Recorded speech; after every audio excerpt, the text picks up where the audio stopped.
ओम शांती. आजच्या मुरलीची तारीख आहे 11/4/2025. आज बाबा सांगतात, माझ्या गोड मुलांनो, हे नाटक पूर्ण होत आहे. आता तुम्हा सर्वांना घरी जायचे आहे.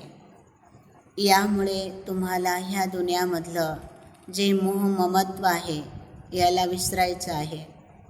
आपलं घर म्हणजे परमधाम आणि नवीन राजधानीला तुम्हाला आठवायचं आहे.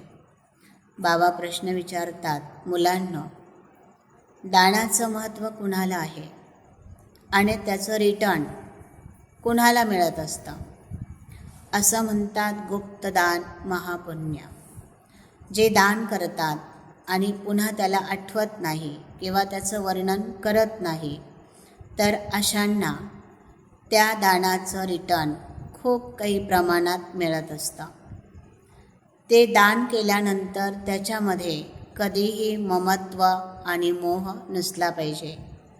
किंवा दान केल्यानंतर कुणालाही ते मी दान केलं हे कधीही सांगितलं नाही पाहिजे. कारण त्या दानाचं महत्त्व त्यालाच असू शकतं ज्याला त्याची किंमत आहे. जो मी दान केलं असं ज्यावेळेस म्हणत राहतो, तर त्या दानाची किंमत हळूहळू कमी होते आणि त्याचं रिटर्न जेवढं त्याला मिळायला पाहिजे ते त्याला मिळत नाही. म्हणून बाबा संगमयुगावर सांगतात, दान जितकं करत राहाल तितके तुमची भविष्याची शिदोरी खुलत जाईल. इथे तुम्ही आत्मिक हॉस्पिटल आणि युनिव्हर्सिटी खोलत जाल तर इतर आत्म्यांचं त्या ठिकाणी कल्याण होईल. तुम्हालाही भविष्यामध्ये त्याचं प्रारब्ध मिळेल. अन्य आत्म्यांचं कल्याण केलं, त्या आत्म्यांचं कल्याण करण्यासाठी तुम्ही भूमी उपलब्ध करून दिली, त्याचंही रिटर्न तुम्हाला या ठिकाणी मिळून जाईल. म्हणजे एका जन्मासाठी नाही, तर जन्मजन्माची कमाई आपल्याला ह्या दानमधून होत असते. म्हणून दान केलेलं कधीही कुणाला सांगायचं नसतं. पुढे बाबा सांगतात, स्वतःच्या चिंतनामध्ये राहून बाबा जे शिकवतात त्या शिक्षणाचा आनंद घेतला पाहिजे. त्या ईश्वरीय पढाईमध्ये मस्त राहिलं पाहिजे. दुसऱ्यांना बघून कधीही कुणाचंही शिक्षण होत नाही. शिक्षण करत असताना कधीही एक दुसऱ्याला न पाहता आपल्या जीवनाचं एम ऑब्जेक्ट काय आहे, लक्ष काय आहे हे समोर ठेवलं पाहिजे. कधीही कुणाकडनं कोणताही इच्छा ठेवल्या नाही पाहिजे.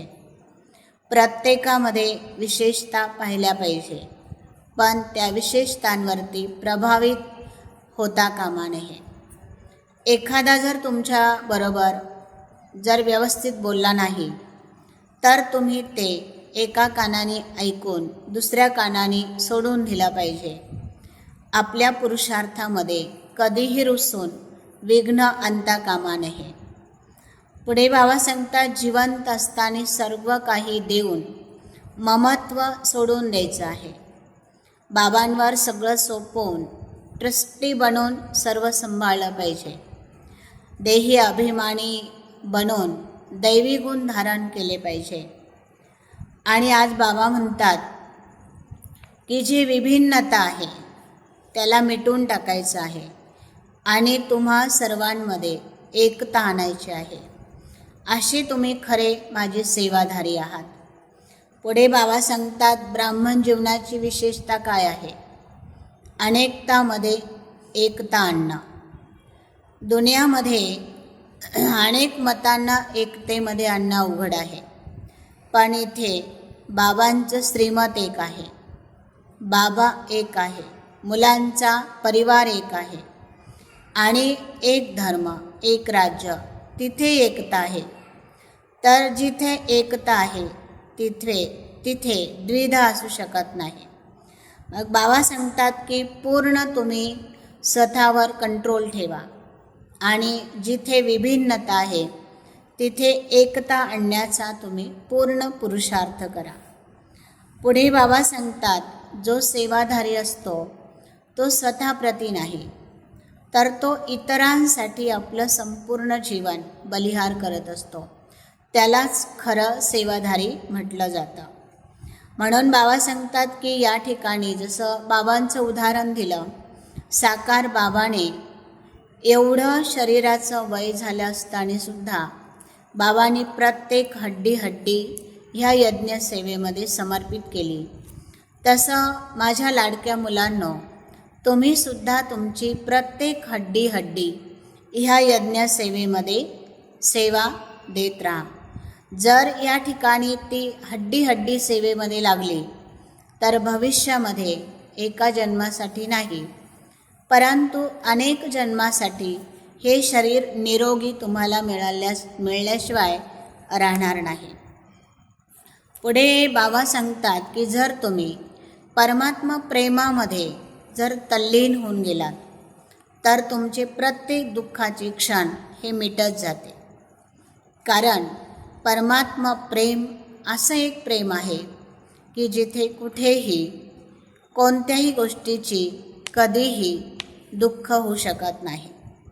पुढे बाबा सांगतात, कंबाईंड स्वरूपाची स्मृती राहिली तर नेहमी विजयी व्हाल.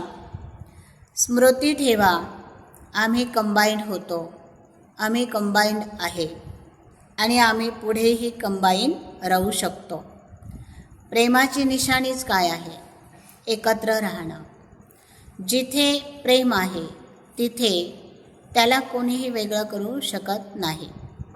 आपलं आणि बाबांचं